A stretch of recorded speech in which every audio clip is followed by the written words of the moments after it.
Welcome, everyone, to the Fright Corner podcast. I'm your host, John, and with me today is my good friend, Jeff.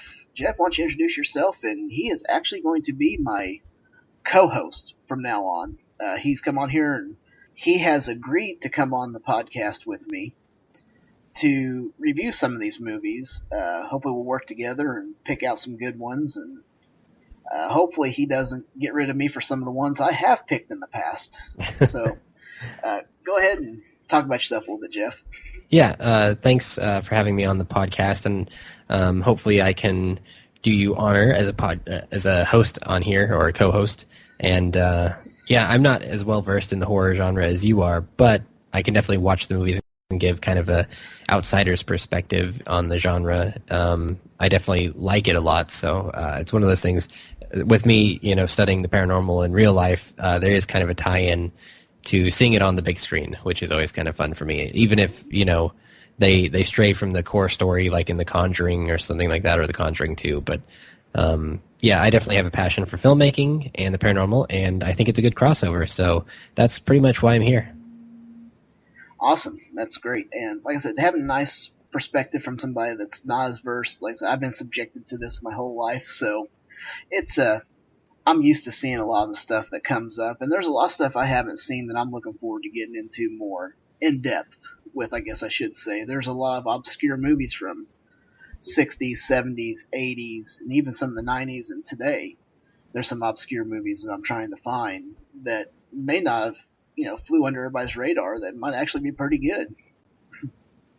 Yeah, and even in that same vein, it doesn't always have to be like a strange horror movie from 1980 or one from 2016. You could even look at, there's some good animated horror shows, or even TV shows, like anime type things. There's lots of stuff that we could delve into in this podcast, and hopefully I can help to broaden the horizon a little bit. Oh yeah, I'm always looking forward to broadening the horizon of horror, and especially bringing it out to everybody that's listening to get them more involved into it, so we can keep that genre alive, because I just hate to see the horror genre die, because yeah, it's one of the easiest ones that you can do because it's cheap, easy to do, but get some quality horror though. I mean, I love the fact that people that are independent that can do it. It's wonderful. I love it. But I also like to see some of the bigger movie companies kind of contribute a little bit more than what they have been in the past. I would really like to see them step in more and get something good going for everybody, because what they're doing now, it seems like they're rehashing a lot of stuff now. Right, or they take stories that were supposedly true and then they alter them in a huge way, and at that point you have to kind of ask yourself what's more important, the entertainment value or trying to preserve this so-called truth from the original story, if it actually did happen. So I don't know, it gets kind of complicated sometimes. The waters get muddied. Yeah, they do, and it's pretty upsetting for me, because I really don't.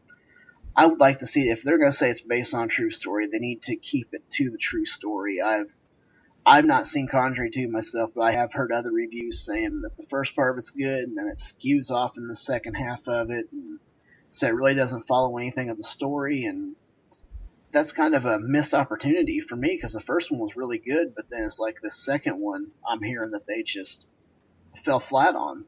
And, it seems like the curse that the sequels have a hard time living up to the originals sometimes. Yeah, and that's one of those deals where, like, I know WWE wrestler Chris Jericho, he actually had the woman who experienced the story from the first Conjuring. Like, the movie was based off of her experiences. And she was talking about how with the first one, they worked really well with her, and they stayed mostly true to the story, only altered a few things. But for the second one, like supposedly Ed and Lorraine Warren didn't actually work on this case that they're saying that they did, and there's a lot of stuff that they've changed around. So yeah, I mean, if they're saying it's based on a true story, like you said, I want them to stick to that story. Otherwise, it's just another fiction movie, and they might as well just have taken the story and altered it completely and made pure fiction. I mean, there's no reason to attach it to a real thing, if not, unless it's for a marketing deal, which it could be. Yeah, it very well could have been. Because they're just banking off of these cases that the Warrens supposedly investigated and everything. So they're just kind of banking off of it more or less and just going off whatever they've got. But speaking of in the theaters and stuff, I read an article that there is another Saw movie going to start filming in September called Saw Legacy. Do you have any feelings about this? Because I think they've kind of stretched this out to the point that I don't see the purpose of doing it myself, but that's just me. Well, I mean, I was into the first couple Saw movies, but when they just started making them over and over, and it was all mostly the same thing, and then they tried to put a complicated story behind it and weave all the movies together, the series kind of stalled out. And I think now maybe they've waited long enough in between films that maybe there's some renewed interest there. I mean, it's been a few years since the last one came out, so maybe now is the right time if they're going to try and squeeze a few more dollars out of that franchise. Yeah, you're probably right. I mean, there has been some time, and I'm with you. I really enjoyed the first couple, and then I actually enjoyed that last one they did. Like you said, the story does get kind of twisted and complicated throughout it, so you really got to pay attention. And even though they're releasing them a year apart, it was almost like you had to watch them over again just to catch up so you could remember what was going on for the next movie. But I think with the time that's passed, I mean, there could be a renewed interest. I'm just curious to see where they go with it. I couldn't find anything about actors or scripts or anything, but they just said they're going to start production in September. So I guess we'll wait and see what they do. Yeah, I'll be interested. I might go see that one. We'll find out. Yeah, I'd be curious too. Something else that I was looking at is they have been working on this. They're redoing all the Universal monster movies, and I'm out for these because I think you can tell what they're going for. They're going for action. You know, the Mummy, they've got Tom Cruise, which I don't care for him anyway. And then they've got Johnny Depp playing the Invisible Man. And now I heard that they want Dwayne "The Rock" Johnson to play in the Wolfman. So obviously they're going for action instead of the original, the way the Universal horror stories were supposed to be. They're supposed to be scary, suspenseful, give you the creeps, but it seems like they're going action on this. I mean, how do you feel about it? I'm not sure if you've seen some of these, from the 30s and stuff, or have anywhere to go from there. Well, I know this must be like the third remake for the Mummy franchise. Is that correct? At least the third. I couldn't quote it. There it may could have be been 4. another one. It could be 4 or 5 by now. Yeah, but I mean, that's where you and I do kind of part ways. Is I am a Tom Cruise fan, and so like I'm excited for it for that aspect. Plus, I love the original not the original, but the latest remake with Brendan Fraser, just because I love him as an actor in general. But he definitely made those movies and took them to a new height that they had never seen before. And with Tom Cruise, it'll most likely be the same thing because he is a box office draw. And I mean, it'll be good to see where they go with that. I mean, it's definitely going to stray from the horror. I don't think horror can even be used to describe that movie unless they do surprise us and they don't make it an action movie. But because Tom Cruise does branch out and he does other things besides just straight up action. But we'll see what happens with that one. And then The Rock, he's definitely an action guy, so I can't hold on too tight to the horror aspect of that one either. So no, because let's face it, he's probably one of the biggest action stars right now, and he does mostly action or action comedy. So that's what really got me worried about the Wolfman. It's like, well, if they cast him as it, I think the creep factor is going to be gone. It's just going to be a action packed, maybe even have some one-liners in there. So I don't see where they can call them Universal monsters anymore because they're not really. Yeah, they're monsters, but are they really that scary? Yeah, and there are a lot of other monsters that they could make into movies. Like one I would really like to see done, it was like Spring-Heeled Jack. I don't know if you've actually heard of that urban legend, but that would be a great monster movie to throw in there. And also maybe even the Mothman. I think they made the Mothman Prophecies, but I'm not sure if that was fiction or not. I've actually not seen that movie. It's been a while since I've seen it, and it seems like they base it off of the case of the Mothman Prophecies when the bridge collapsed and everything. And they had interviews with the people, and they kind of played out the story within the town that was experiencing the problems. They talk about seeing the Mothman and what's going to happen about the bridge caving in and stuff. So it wasn't too bad of a movie. Richard Gere done pretty good in that one. I can't remember who all else was in it, but they weren't too bad. But yeah, definitely. If you haven't heard of Spring-Heeled Jack, you should definitely look it up. It's an interesting story from London, usually in that area. So pretty cool stuff. Yeah, absolutely. Look this stuff up. It's fun reading, if anything. Yeah, definitely. Something else I seen.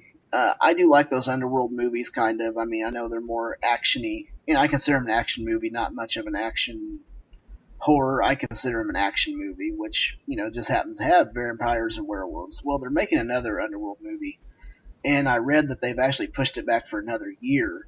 Do you think that's going to hurt them, or do you think the anticipation is really going to boost up everybody's excitement to go see it when it comes out finally? I mean, I don't know. I've tried to anticipate that movie or try to be excited for it, but I just can't really do it. I mean, the first couple were okay. Just not really my cup of tea, I guess, but I just can't really get excited for it. I hope it does well, just for the more hardcore vampire aspect of it, and kind of bury Twilight a little bit further into the ground, into the past. And yeah, I mean, it'll be interesting to see what they do with it. Hopefully it'll be successful. Yes, we must bury the Twilight stain upon vampires and werewolves, because that is not good. Yeah. We need to eliminate that aspect of it. No, I don't know. I mean, I don't think I'll probably go to the theater for it. I'll probably wait for video on demand, or for it to be in Redbox or on Netflix or whatever. Probably hit sci-fi eventually. Oh yeah, I'm sure. I don't know. I guess with the cost of movie tickets, I'm kind of picky about what I want to go see in the theater and what I don't want to go see in the theater. Yeah. That makes a difference. Yeah, plus when you have kids, it's harder too, especially if you can't take the kids or something like that. Yeah, that's what it... I'm with you on that. I mean, I've got a son, he's 10, so I have to consider for him, although he does like the horror genre, but there's some stuff that he still hasn't seen yet, but there's some stuff that he has with me. And I eventually, that was something I was going to drop on you. It was an episode. I'd like to do one that's like family horror, to show what you can show at certain ages and stuff. Kind of get introduced to horror, because my whole thing was I didn't want my son being scared all the time of every little thing. Right. So like zombies, he knows zombies aren't real. It's no big deal to him. John, yet they're not real. Okay, they're not real yet. But he knows, that when he watches these movies, that it's not real. That these are actors, and they did all the makeup effects, and they dressed up for it. And, I mean, like, he's watched, Ghostbusters was one of the first ones. It's not really a horror movie, but does have some creepy elements of it. Mm-hmm. And it's a good introduction, because it's not full force scary, but hey, here's some ghosts. Yeah. We could do a whole episode on that alone, even, like, not even just the family horror, but, like, talking about what we think or what studies show would be a good age to introduce people to horror, and whether or not it has a good effect on the human psyche. Like, talking about conditioning, the more dead bodies you see on screen, the less it would affect you in real life, or if that's a negative impact or if it's a positive one. Stuff like that. That would be an interesting discussion, I think. Oh, I definitely think so. I think that's going to be a good one to have on down the road. That'll make a nice little episode, because there's so many things out there for, from even, grown up Goosebumps books, or some of the ones that kind of give you a twist toward the end of it or something, a lot like the Twilight Zone did. The Twilight Zone was back in the 50s, 60s, and, they always had a twist at the end or something, and that was, it was creepy for the time. Yeah, it was. I think that's all I've got on news and stuff, and kind of got our intros out of the way. I guess we will go into reviewing these movies. I just picked them, and I apologize in advance, considering the text I got from you that day asking why we were friends for watching this movie. From one in particular. Yeah. I remember after I watched Rubber, actually, which is the second we're going to talk about, I texted you and asked, "Are you actually my friend? Because I'm just confused why I would be subjected to this torture for an hour and a half." Yeah. It turned out all right. I did it. I toughed through it for the show. Yeah, I toughed through it too, because I thought, oh no, I seen it like, hey, I got to check this. I remember somebody talking about it years ago on a podcast. And I thought, hey, that's that movie about the killer tires. I had to check it out. But yeah, so there's that one. But the first one we're going to review is from 1981. It's called The Pit. there's not much really to say about this movie. The guy that wrote the screenplay, he only did 2 screenplays, and he directed one of them, and that is it. He hasn't done nothing else. It has a 6 out of 10 IMDb rating, which is actually pretty good because so many people are so picky on that site. Kind of shocks me. Yeah. Well, I actually liked this movie more than I liked Rubber, just because I'm not sure if this was supposed to have comedic elements or not, but it certainly does.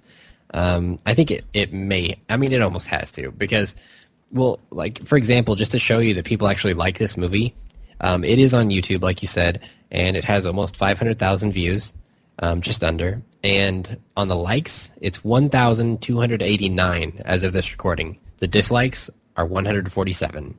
So YouTube right there, YouTube loves the movie apparently. But apparently so. I mean, it wasn't that bad of a movie. I guess I would like to have seen more story. I mean, you kind of got the story of the things in the pit and everything, and you knew the kid was having some issues that are never really addressed 100%. Ever address his talking teddy bear, which obviously I think that's just a persona that's in his head. But it seems like they had a good idea, but it's like all their ideas, they kind of stopped talking about him at some point. Like, well, the teddy bear talks to him. Right. But nothing goes from there, though. Yeah. So basically the movie is about a bullied little boy who is kind of creepy, and he takes revenge on all these people who tormented him with the help of a pit full of carnivorous little creatures. Basically, if he doesn't like somebody or they're a bully, he leads them out to this giant hole in the ground and tosses them in the hole. And these creatures, which are interesting looking, devour the person or the people. And yeah, like I said, he's tormented, and he has the hot babysitter, you know, for the 1980s girl look. I don't know how else to describe that, really. Yeah. You know what an attractive lady from the 1980s looks like. Usually the big curly hair and the tight clothing and, you know, the belly button jeans and all that stuff. But yeah, it's basically like he has a crush on the babysitter, and he kills his tormentors. And yeah, I mean, the acting is not very good. The story is not very good, but it has some redeeming qualities in the fact that it's just so unbelievably stupid that it's almost enjoyable. It's like one of those movies that's so bad that it's good. And just the way that the lines are delivered. I mean, I have no idea what this director was doing, but he apparently was not paying attention to the actors or the way that they were speaking, because it did not work out very well for him. No, it didn't. I mean, you know, like you said, I mean, it does have redeeming qualities. I did like the looks of the creatures when they finally got out, eventually, and they kind of see them in the daylight. I mean, obviously they were rubber costumes, masks, and everything else, but still, they had a good idea for, a monster-looking creature that would devour somebody. Yeah, and they were practical effects. Yes, practical effects are such a good thing. And I mean, don't get me wrong, I like the CGI if it's used in the proper way. It should be there to enhance. It shouldn't be there to deliver the whole movie on. For a horror movie, that is. I really think practical effects are important. And they had a good idea for this one. Everything was practical. This was, early 80s. I don't know. Yeah. I don't know if maybe they were looking for a franchise because the way it ends. I don't know if they were hoping they were going to get a second one out of it or not. I mean, because it all comes around a twist ending almost, I guess. Yeah. Yeah, it could be. And are we doing spoilers in this review or not? This is 81. Yeah, we go ahead and spoil it because it's an old enough movie. So, if they haven't seen it, go to YouTube, watch it, come back, and listen some more. Yeah, just go ahead and pause this because I'm about to reveal a few things here. That so the funniest part in this entire movie for me was the section where the old grandmother in the wheelchair makes him angry. And he literally takes control of the wheelchair, like pushing it from behind, and it just shows him pushing it down the street. And then all of a sudden he's pushing it uphill in the woods, through these tall leaves and all this stuff. And he's apparently having not many issues. Like, he is a super strong little kid. And then he's taking her up to the hole that's in the woods. And as soon as he gets to the hole, like, he eventually makes the motion to dump her into the hole. But as soon as he gets to the hole and stops, she almost voluntarily leaps out of the wheelchair and into the hole. Yes. Like, he didn't even get to dump her. Like, she jumped in the hole herself almost, and it's just like that example of bad acting right there is like she missed the cue and jumped in the hole on her own volition. So that was hilarious for me. The fact that he was so strong to push this grandmother in a wheelchair through the woods uphill, and then she jumps in the hole herself. God, maybe that just made the to, entire movie for me. Maybe she was just trying to get rid of it. I need to get out of this piece of shit movie. I gotta jump in this hole quick. Yeah. Maybe she was so disgusted with it, but I know. I mean, they've got some good stuff in there, you know. And of course, you know, he gets the babysitter killed. He's going to show the secret, and he's distraught because he's in love with her and has this huge crush, and she gets ate up by him. And yeah, and he tries to save her. Like, she falls in there on accident somehow. Like, the one giant hole in the ground she manages to almost fall into, and then she does fall into it. And he tries to save her, but he's a little boy, and apparently his super strength from pushing the grandmother went away, and so he couldn't save her. And when she fell in the hole and died, that's about when my interest in the movie fell in a hole and died. Yeah, because it just got, you know, he says, I can't help you no more. Here's a rope. Get out and feed yourselves, which they do. They get out and feed themselves, but then they go back to the hole. Yep. And they bury the hole. And did you notice at the end, whenever, of course, obviously spoilers, whenever he sent, there's no reason why, they never discuss why he sent to live with his grandparents. I'm assuming they were grandparents because he calls her grandma and grandpa, and apparently a cousin that also got sent away to live with him too. You know, there was no discussion of why that was, because they never found out that he was the one feeding them to people or whatever. So he set the other guy up to take the fall for it. But you notice that when they go, they're running through a field, because she's going to show him this thing she found, and it's through this field. But when they go back to the pit, it's the same exact layout, the same trees, the same area as what the pit was that he showed them earlier in the movie. Yeah. They're just like, well, we just got the one set, guys. We gotta reuse it. Here, put some more leaves over there. It won't look the same. Yep. You know, and obviously he gets his comeuppings because he says, oh, they eat meat. She goes, yeah, they do, and shoves him in there. And he gets his comeuppings, I guess you could say. Yep. And isn't that the point where they do the thing where they freeze the screen, and then that's when the credits start to roll? Yes. That seemed to be the popular ending for movies in the 80s. Is like they'll be doing an action and they'll pause the entire screen and the credits start to roll, like the ending of the Rocky movie and all that stuff. I mean, it's pretty funny. Oh yeah, the style of filmmaking back then. Yeah, just the abrupt freeze, stop. You know, freeze, seeing him fall into the pit, and then the credits start rolling. It's like, that's it. You know, and I mean, it's not that bad of a movie, I guess. I mean, it's one, like I said, it's one of those ones that's so bad that you can enjoy watching it, because it's like, I know this is ridiculous, but I'm still going to watch it because I'm just curious to see what happens next. Yep, exactly. And as for, there was no really big names or anything in here that I could see when I was trying to do research on this.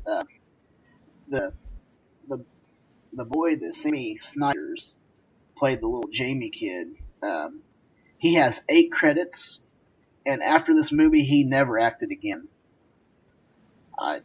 Not exactly sure why. I think maybe he could have probably got better if he was stuck with it, but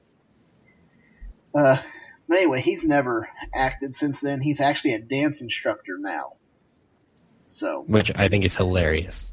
Oh yeah, it's pretty good. Now the gal that played Sandy, this Jeannie Ellis, I can't pronounce her last name. I'm not very good at that, but she really never did much else in movies. I think she had a couple appearances on some shows here and there, like Two Broke Girls. She played in one episode, and played a customs agent in some other episode of another show, but she mostly does voiceover. She does cartoons and does a lot of video games. Like, she does some voiceover in Skyrim, Dead Space, and a few mainstream games. It seems like she does, and in fact, she's doing like this Lego. It's like another Lego game coming out here soon that I've seen that she's doing some voice acting on. So she's still active doing that. Yeah, that's good. Just, I can't believe her career didn't take off after this movie. Yeah, I know. It just kind of went to a dark hole and disappeared. Yeah. Eaten by the evil movie producers. Yeah. Tralla logs or whatever he called them. It's like, I think they're supposed to just be trolls, but whatever you want to call them. Yeah. But, no, obviously, try not to steal off anybody else's rating system. So, basically, 1 would be not recommend, and 5 would be I really enjoyed it and watched it again. So, out of that, how many screams would you give it? 1 out of 5.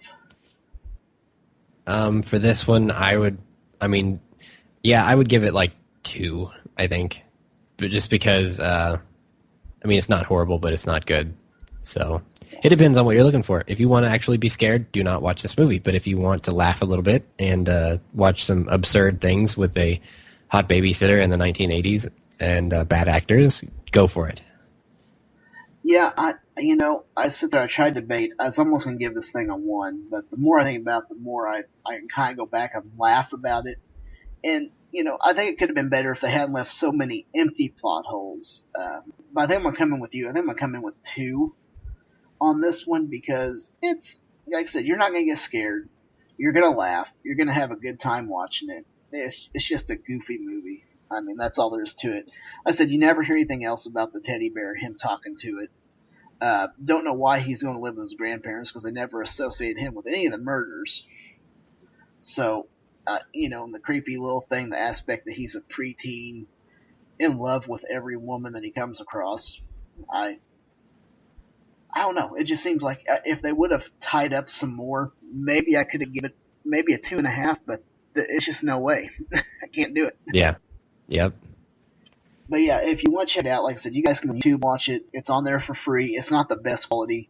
There was a Blu-ray release earlier this year for it. So it was popular enough that it did get a Blu-ray release. So, I mean. Yeah, well, that's a good sign. Always something there. But yeah, YouTube, free. Easy to watch. Yep. Now, I guess we'll go on to our second movie here. And this one was Rubber from 2010. It has a 5.8 out of 10 on IMDb. And basically, it's just about a tire rolling through the desert with psychic power blowing up. Using its psychic powers to blow up birds, rabbits, and people. I mean, that's it. The opening monologue explains it all. There is no reason for this movie whatsoever.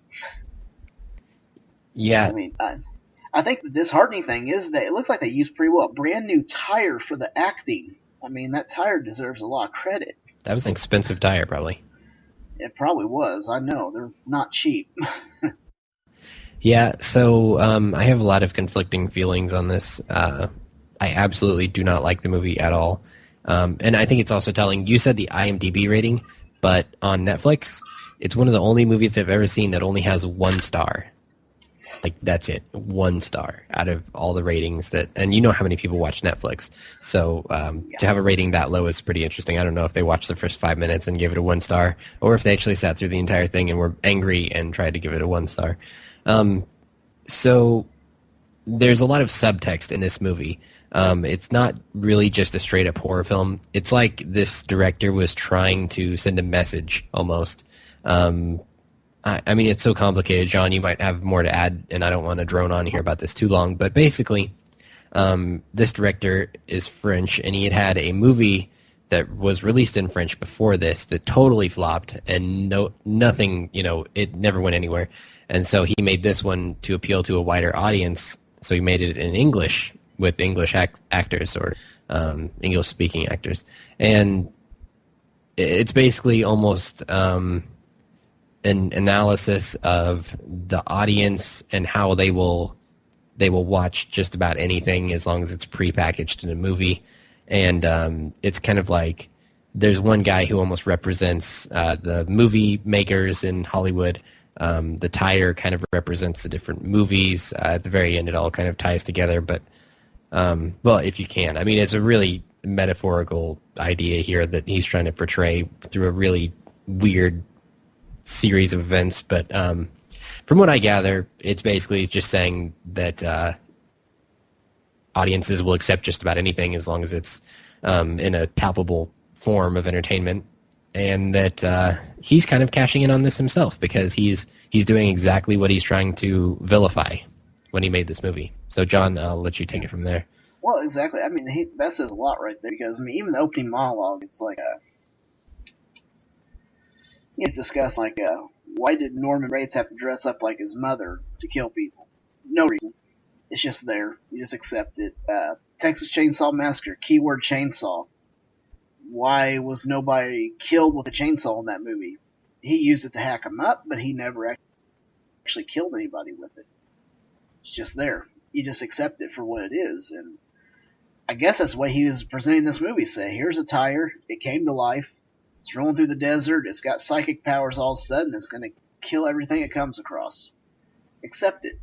I mean, it's just what it is. That's just what he did. Like I said, I think he was trying to cash in on something and just coming out and saying that we know this isn't serious, and this is what it is. And the one thing I will give it, story-wise, it's pretty messed up because it seems like there's 3 different plots going on that make no sense whatsoever. But I will give them this much. They did do a lot of practical effects in the movie.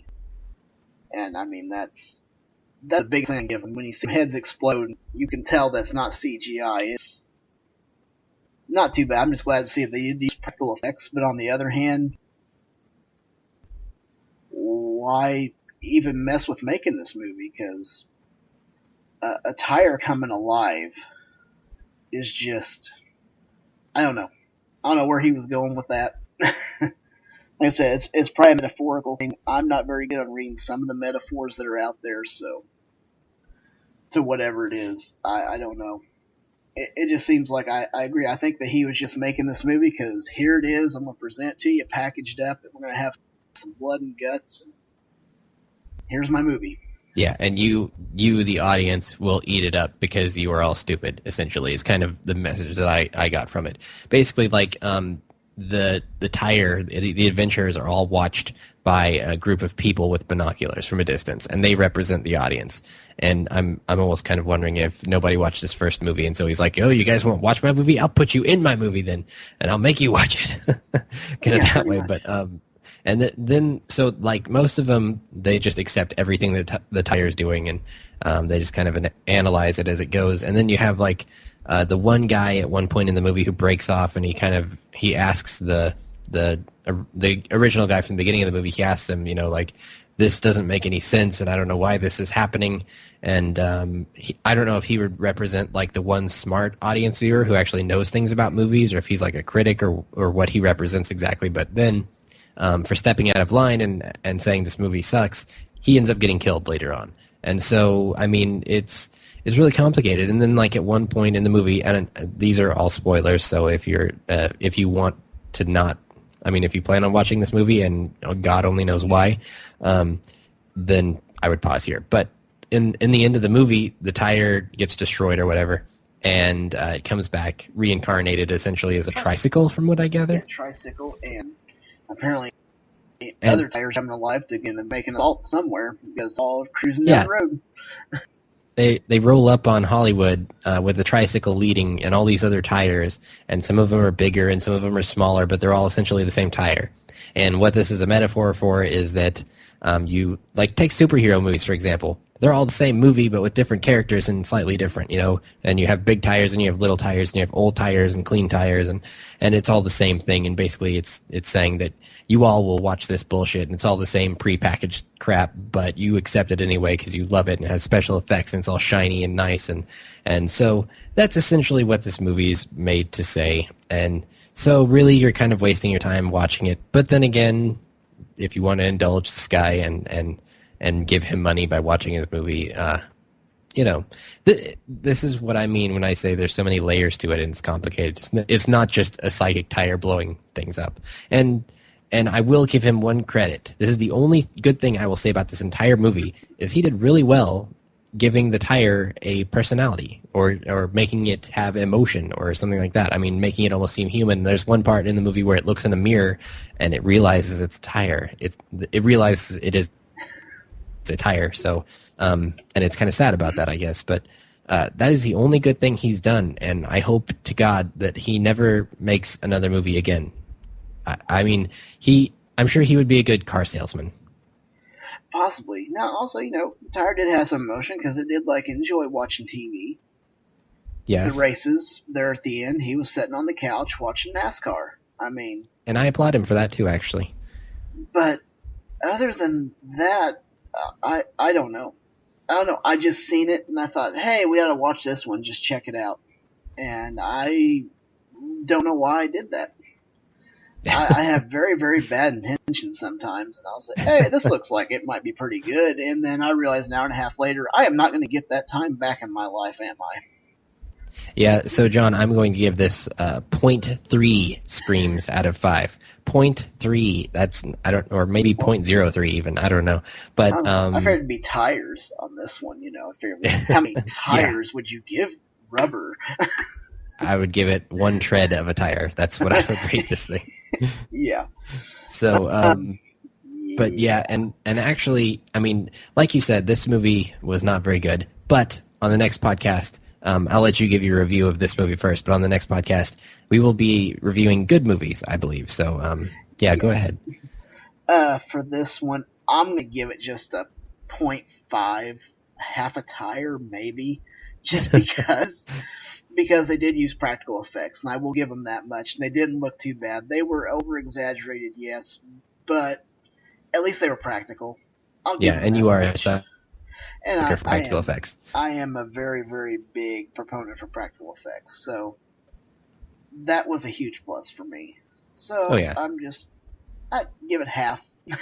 That's about all I can do. There's not much else I can say about this movie. It was on Netflix. I don't know if it's still on there. I know it's coming off soon. It may already be off there since we're recording this now, but I don't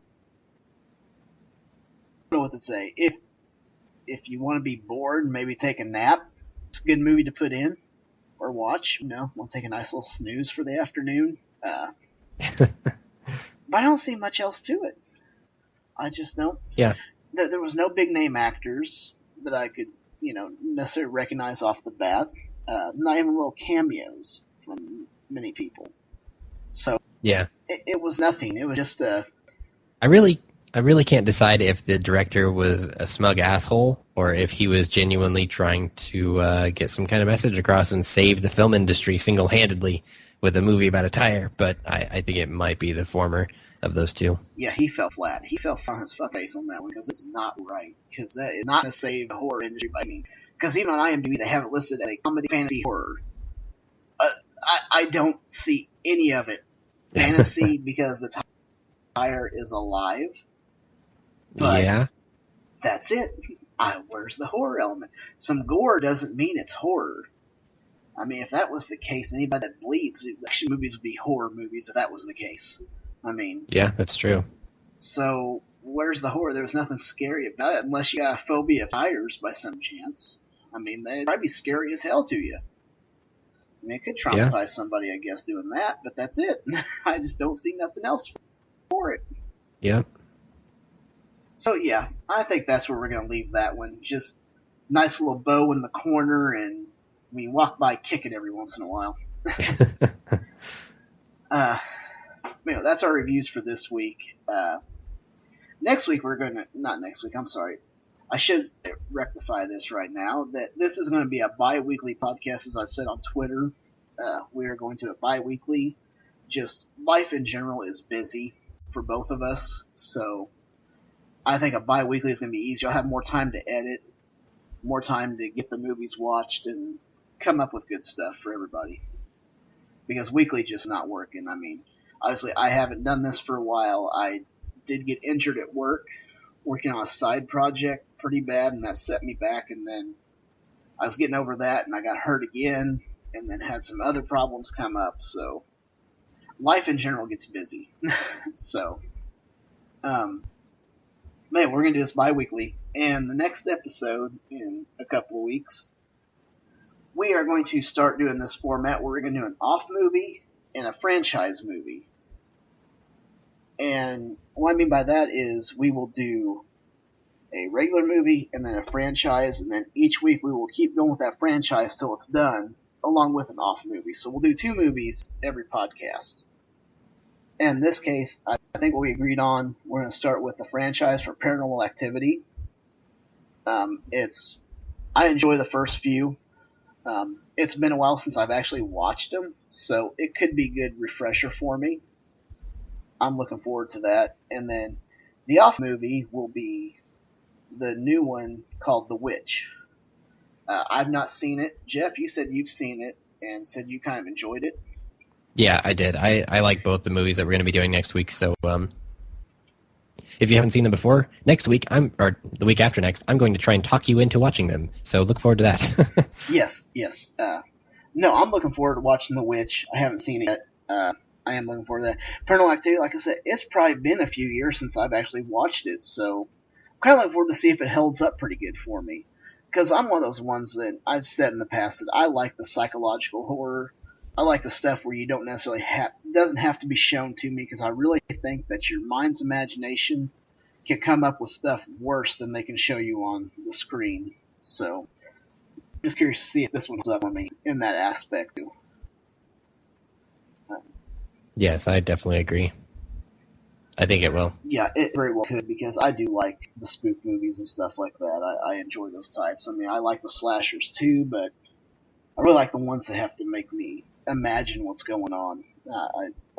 I'm thinking it's probably going to hold up pretty good for me. Yeah, it's always scarier, knowing that the masked killer is around the corner than actually seeing the masked killer. Yeah, well, sometimes usually. less is more. Yeah. Less is sometimes more. Such as in the original Alien movie, you seen the alien as it went on, but you didn't see it a whole lot, so it kind of made it pretty creepy. In the early parts of it, like, you don't know what the heck this thing is. What does it look like? You see little glimpses here and there, so yeah, that type of thing. But yeah, I'm looking forward to this. I think it's going to be pretty fun to do. Other than that, I think that's pretty well we got. I'll put all the links in the description of where you can find us. Of course, we are on iTunes. Please rate, leave a review, anything. Email us with any suggestions or anything you have. I look forward to all the comments or feedback I can get. We're on Twitter. I've got at the Fright Corner. Jeff, what's your Twitter? My personal Twitter is at JeffJarman55. And I also have my paranormal podcast that I'm most likely going to be kind of not really rebooting, but launching some new content very soon. And that is at EOTE Podcast for Edge of the Earth Podcast. So it's EOTE Podcast. And yeah, like John said, we'll have links in the description. You can go to jeffjarman.tk or thefrightcorner.tk. And that's thefrightcorner.tk. So yeah, pretty easy to find us. All of the information's on the website as well and in the description below. So keep in contact and help us out with ideas and things like that. Yeah, and I mean, if anybody's interested to come on, we can gladly, get somebody put in through here Skype for us, and we'll. I wouldn't mind having a guest on every once in a while if they have something to contribute.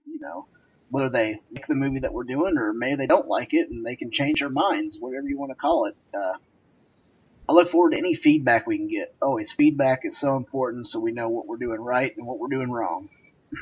Yeah, for sure. We're definitely looking to spread the enjoyment. Really, we're not just trying to give our opinions and act like we are the experts in everything. We're definitely open to outside influence and assistance, and ultimately, we want to make everybody have a better experience, not just a few.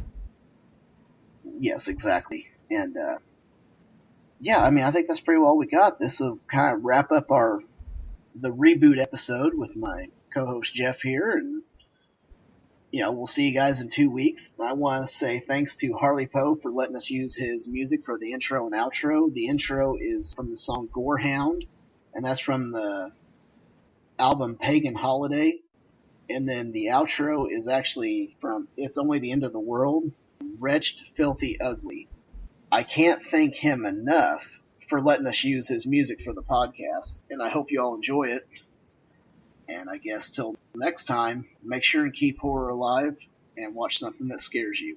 See you next time here at the Fright Corner. The end of the world, and we don't give a shit. The will be a better place without you and me.